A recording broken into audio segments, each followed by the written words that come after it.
अमेरिकी राष्ट्रपति Donald Trump ने भारत समेत कई और देशों पर दबाव बनाया कि वो रूस से तेल न खरीदे।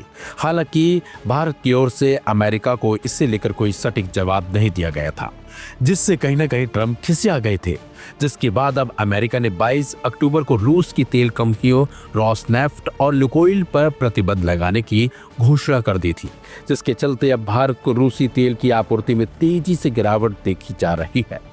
वैश्विक कमोडिटी डेटा और एनालिटिक्स प्रदाता कैप्लर के अस्थायी टैंकर आंकड़ों के मुताबिक 27 अक्टूबर को समाप्त सप्ताह में रूस से भारत को कच्चे तेल के निर्यात का औसत 11.9 लाख बैरल प्रतिदिन रहा, जो इससे पहले के 2 सप्ताहों के 19.5 लाख बैरल प्रतिदिन से काफी कम है।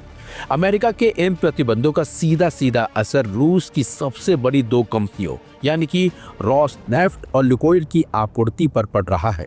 रोसनेफ्ट से भारत को तेल निर्यात 27 अक्टूबर के सप्ताह में घटकर 8.1 लाख बैरल प्रतिदिन रह गया।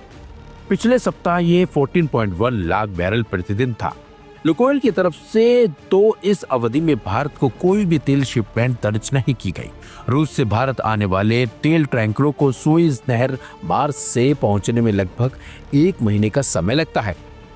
इसलिए विशेषज्ञों का मानना है कि यह गिरावट अमेरिका द्वारा निर्धारित 21 नवंबर की अंतिम तारीख को ध्यान में रखते हुए पहले से ही कम शिपमेंट भेजे जाने का परिणाम है। तब तक पहले से कॉन्ट्रैक्ट की गई तेल की डिलीवरी भारतीय बंदरगाहों पर जारी रहेगी। इंडियन एक्सप्रेस की रिपोर्ट के मुताबिक अमेरिकी प्रतिबंधों के बाद भारत की रिफाइनरियों ने भी एहतियाती कदम उठाने शुरू कर दी है। एचपीसीएल मित्तल एनर्जी ने पहले ही घोषणा की है कि वह रूसी तेल का आयात अस्थायी रूप से निलंबित करेगी। इंडियन ऑयल कॉरपोरेशन ने कहा कि वह अंतर्राष्ट्रीय समुदाय द्वारा लगाए गए सभी प्रतिबंधों का पालन करेगी। हालांकि कंपनी ने भविष्य के रूसी तेल आयात पर कोई सीधा बयान नहीं दिया है। रिलायंस इंडस्ट्रीज लिमिटेड यानी कि RIL भारत की कुल रूसी तेल आयात का लगभग आधा हिस्सा संभालती है। इसने कहा है कि वह सरकार के दिशा निर्देशों के मुताबिक पूरी तरह से अनुपालन करेगी और प्रतिबंधों के प्रभाव का मूल्यांकन कर रही है। विशेषज्ञों का कहना है कि अमेरिकी सेकेंडरी सेशंस के डर से भारतीय कंपनियां और बैंक रूस से जुड़े किसी भी जोखिम भरे लेन देन से दूरी बना रहे हैं। फिलहाल भारत की कुल तेल आयात में रूसी तेल की हिस्सेदारी लगभग 35% है, लेकिन अमेरिकी कदमों के बाद यह हिस्सेदारी धीरे धीरे घटने की संभावना है। प्रतिबंधों की घोषणा के बाद भारतीय रिफाइनरियों ने नवंबर की डेडलाइन से पहले ही रूसी तेल की डिलीवरी तेज कर दी है। 21 नवंबर के बाद अधिकांश रिफाइनरियां प्रतिबंधित कंपनियों से आयात बंद कर देगी। हालांकि रूस से कुछ तेल अलग अलग जरियों से आता रहेगा, लेकिन मात्रा में भारी कमी रहेगी। अमेरिकी office of foreign assets control इन आर्थिक प्रतिबंधों को लागू करता है। अक्टूबर में भारत का औसत रूसी तेल आयात 16.2 लाख बैरल प्रतिदिन रहा।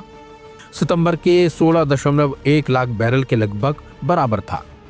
दिसंबर जनवरी में तेज गिरावट की संभावना बनी हुई है। दिसंबर और जनवरी में रूसी तेल आयात में स्पष्ट गिरावट देखी जाएगी, क्योंकि रिफाइनरियों नए आपूर्ति स्रोत तलाशेंगी। हालांकि पूरी तरह से आयात बंद होने की संभावना नहीं है, क्योंकि रूस से तेल भारतीय बाजार के लिए अभी भी किफायती है। जब तक भारत सरकार औपचारिक रूप से आयात पर रोक नहीं लगाती है, तब तक रूसी तेल सीमित मात्रा में मध्यस्थ चैनलों से भारत आता ही रहेगा। रूस के प्रतिबंधित आपूर्तिकर्ताओं से आयात कम होने की भरपाई के लिए भारतीय रिफाइनरी अब पश्चिम एशिया, पश्चिम अफ्रीका, लैटिन अमेरिका और उत्तरी अमेरिका से ज्यादा तेल खरीदने की तैयारी कर रही हैं। भारत दुनिया का तीसरा सबसे बड़ा तेल उपभोक्ता देश है और अपनी आवश्यकताओं का लगभग 88% हिस्सा आयात करता है।